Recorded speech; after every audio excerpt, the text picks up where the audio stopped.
Is it really practical to try to correct alleged or perceived wrongs from the past? I mean, isn't the danger that you load so many of the rest of the country with a whole heap of guilt that, as they've said here, you divide us?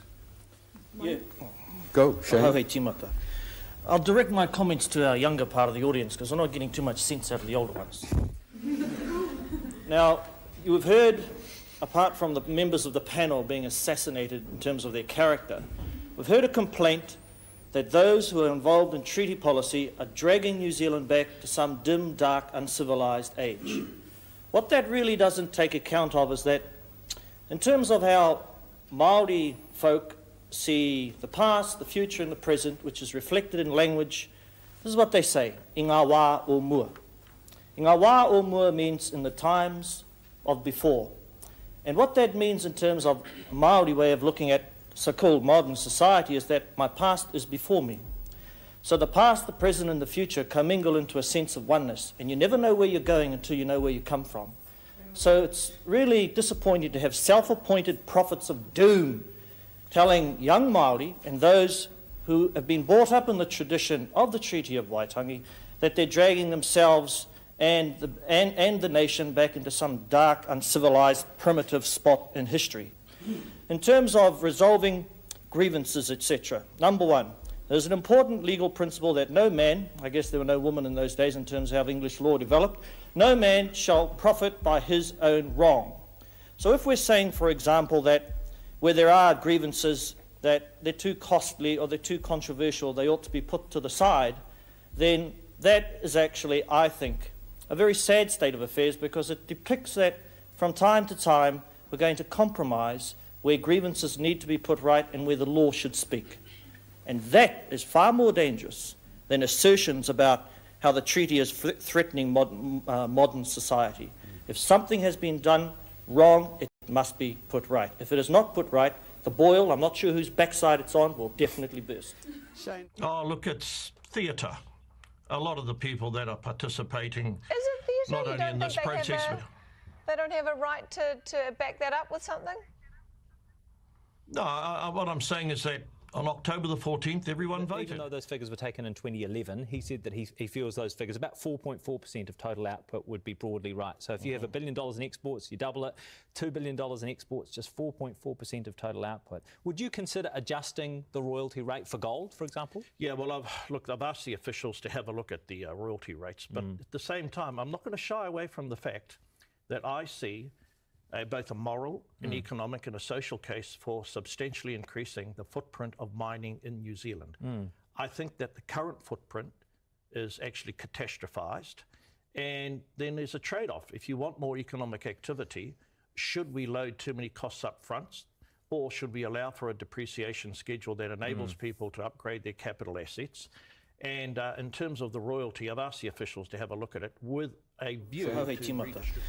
I'll direct my comments to our younger part of the audience because I'm not getting too much sense out of the older ones. Now, you have heard, apart from the members of the panel being assassinated in terms of their character, we've heard a complaint that those who are involved in treaty policy are dragging New Zealand back to some dim, dark, uncivilised age. What that really doesn't take account of is that in terms of how Māori folk see the past, the future and the present, which is reflected in language, this is what they say, I ngā wā o mua. I ngā wā o mua means in the times of before. And what that means in terms of a Māori way of looking at so-called modern society is that my past is before me. So the past, the present and the future commingle into a sense of oneness, and you never know where you're going until you know where you come from.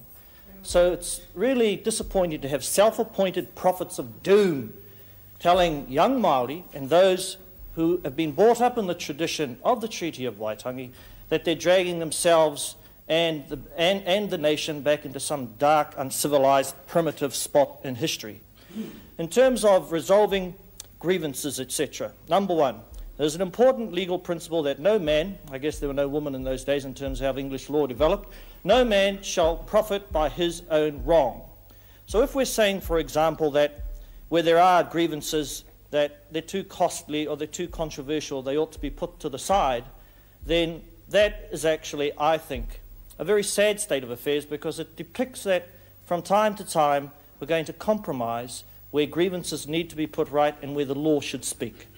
And that is far more dangerous than assertions about how the treaty is threatening modern society. Pursuing mining will only increase the number of jobs from 5,000 to 7,000. So we're doubling the size of exports, but only adding 2,000 jobs in an industry that currently employs 5,000. Why aren't we doubling jobs if we're doubling exports?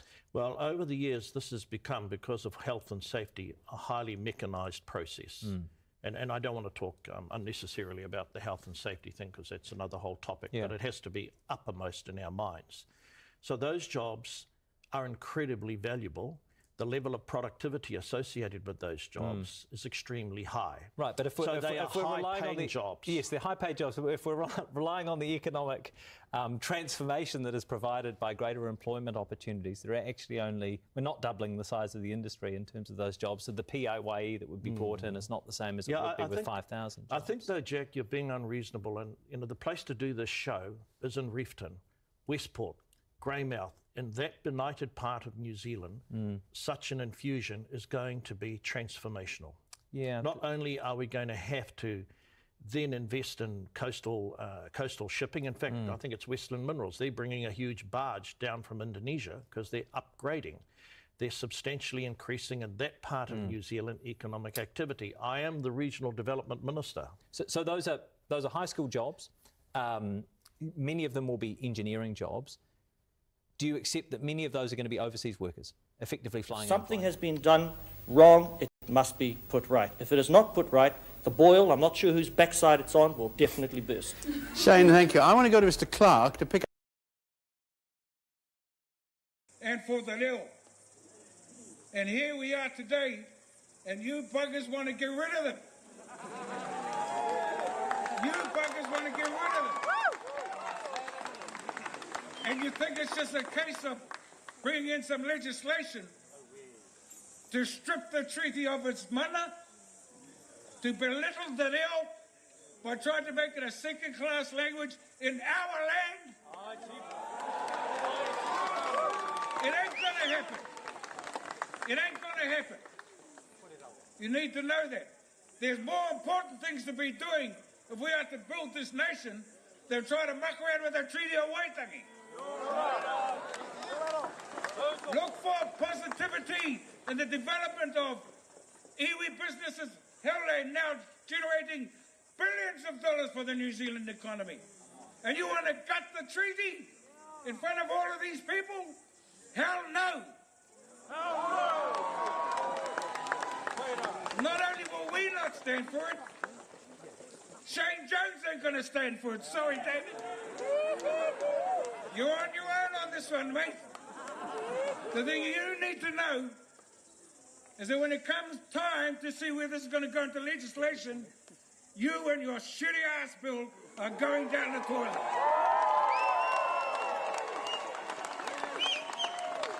That shitty-ass bill is going down the toilet.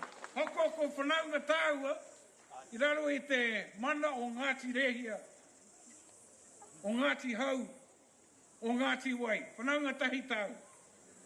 Me tō tāua nei matua a wini tana. Don't about that. If something has been done wrong, it must be put right. If it is not put right, the boil, I'm not sure whose backside it's on, will definitely burst. Shane, thank you. I want to go to Mr. Clark to pick up. Mihi atu kia koe para. Ari pai ana ke konei koe. But there's more positive things to be done than trying to strip the treaty and trying to belittle the reo. The reo is the horse that's bolted, and no chance you're going to pull it back. So you might as well get in behind it. They had some national business awards about a month ago, and the ones that won were the ones that were using Māori imagery and Māori phrases. For God's sake, Māori language is making money for you fellas. And yet somebody wants to try to belittle the reo. Not on our watch. Not on our watch. Kia au tātou ki tō tātou reo. I'm just sorry that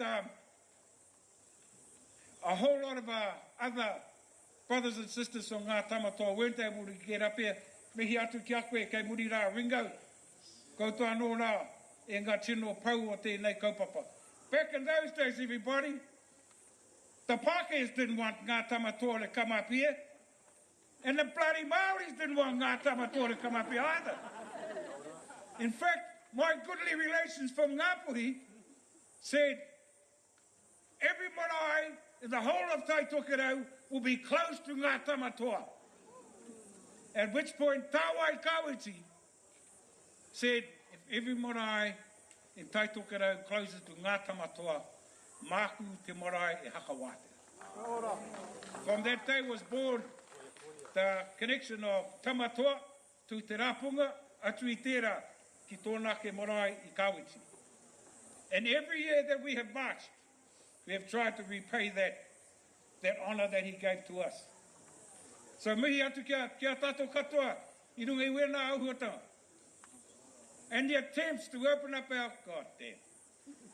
our lands, our waterways, our moana, for the mining rapists from overseas.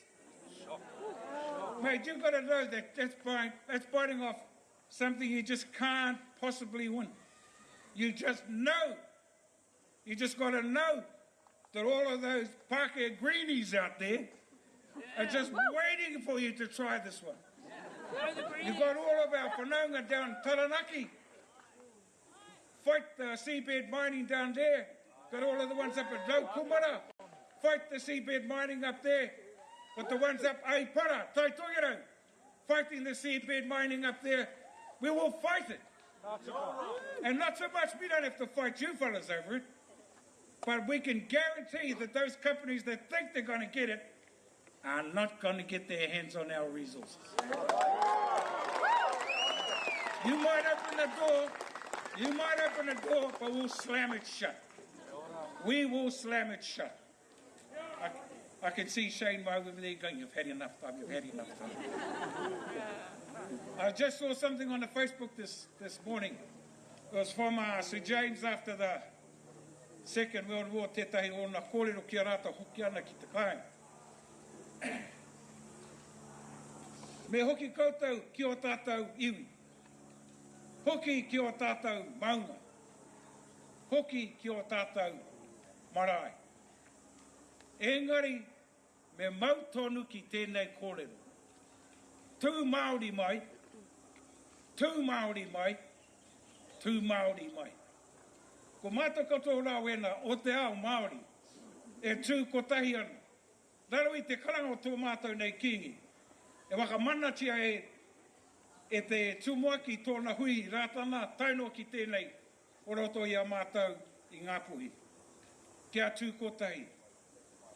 I'd just like to finish my kōrero with, I'm reminded to my brother Shane over here, back in 1984, when we brought the kawariki down for the first time from Te Rerenga Wairua.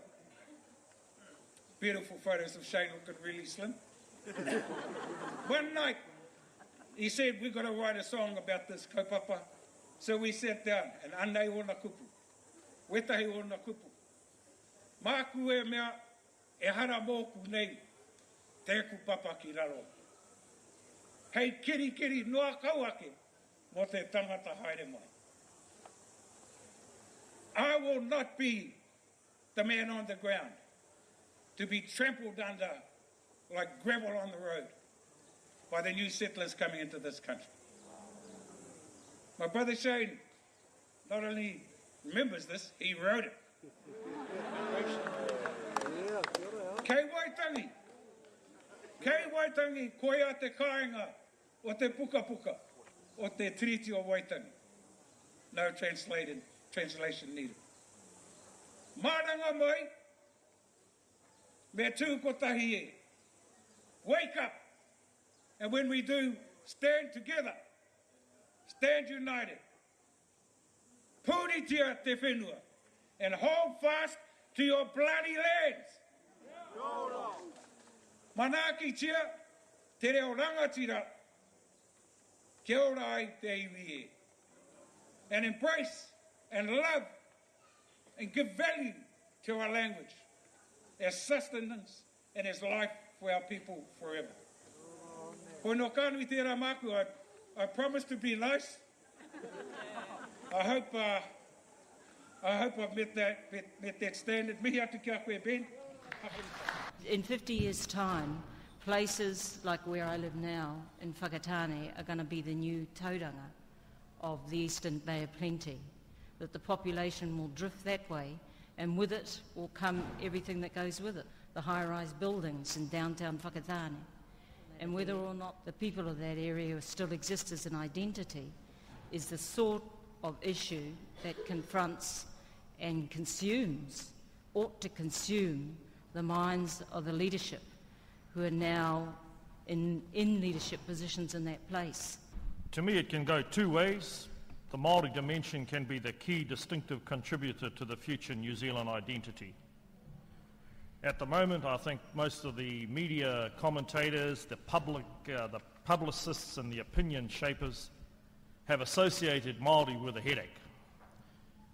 They see Māori as constantly fighting or having very bad dysfunctionalism amongst their people, whereas the proper way, I believe, over a 50-year period to see is that immigration will continue, the white birth rate will continue to drop down, women will slowly but surely marry more islanders, and as the father of a 23-year-old and a 19-year-old, I say, "Hea take o kaurua ka haere me ngā kokonata nei?" She said, "Oh, Pop, when we go out and go with the Māoris, they're all dickheads. The men, the guys we hang out with, they're always stacking up large and trying to be staunch." I said, "Yeah, blame Alan's book for that lot." But the face of New Zealand society is going to change. The birth rate is... I'm not a demographer, but anyone with a modicum of understanding about the changing shape of our population can see that.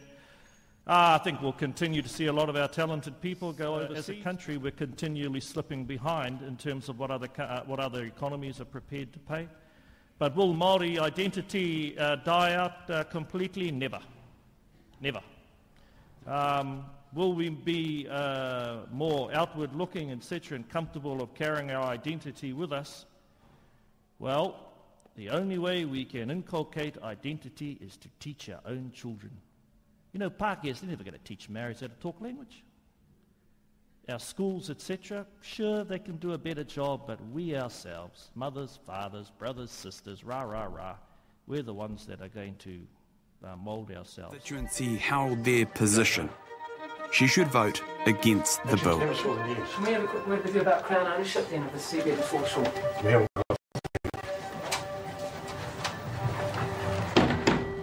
They were furious with me. Michael and Helen would ring me in the middle of the night to come down to Parliament, and I always took my daughter with me. I didn't want to put anyone else in the situation of having to defend us. So I used to take my daughter, and she couldn't believe it. Couldn't believe that they would do what they were doing.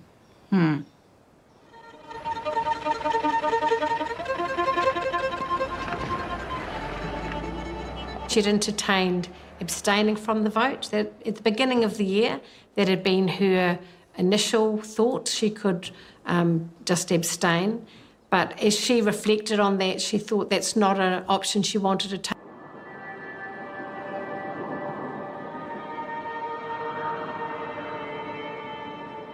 I'd had this dream, and I shared it with Archie Tyrrell, my cousin. And I told him that I was at the mouth of our river and that a wave came up at the mouth, and on that wave were all the faces of our tūpuna. And he said to me, what did you think when you saw them? And I said, well, I knew I had to do it.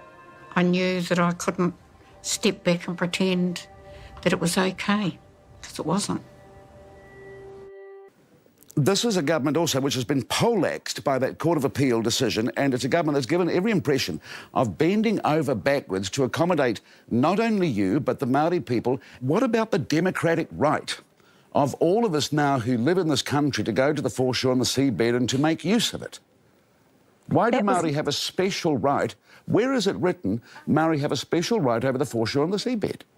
Well, I think that what the Court of Appeal found had in fact not been extinguished.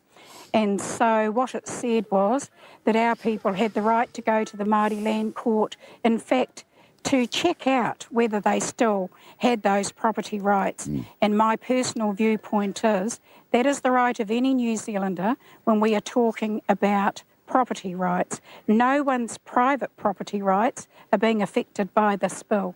Only Māori people. That's assuming that Māori have a property right there. But anyway... Well, we should have been allowed to explore that in the court. I was lonely, and if I'm telling the truth, I was miserable. But it didn't take... I grew up in a family where you either did the right thing or you didn't. And if you didn't do the right thing, you had to own up to it.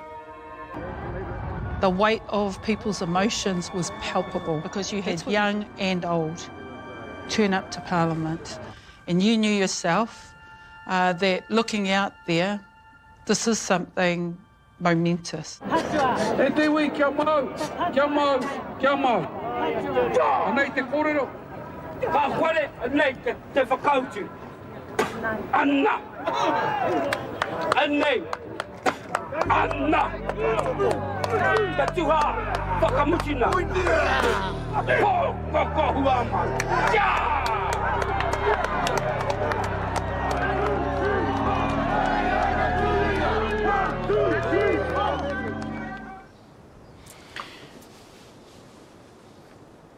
We will not allow. We will not allow them to determine what the future of our tamariki and rangatahi should be. No way. That is something that would probably press the wrong buttons in me. This one's for our people. Find out who know is prepared for our sequel. 2 numbers, the 6-8, the home state. For those who don't know where we posted up at that street, Drake, where we got these skills honed in, locked and loaded to carry out these plans we proposing. So I propose a toast to those who be standing close to our dream. You and I will forever be our team, cause we have got it, we're coming with it. Cause not familiar, they see the picture, and now it's clearer. Cause it don't matter about mistakes in the past, it's how you react that makes you a man. And I can sit in every single one of you, but the truth of it all is you know who you are, and I'm thanking you for all that you are and all that you be. My body, spirit, and soul elevated, we hold. Let's roll. This one's for our people. This one's for our whānau. This one's for our people.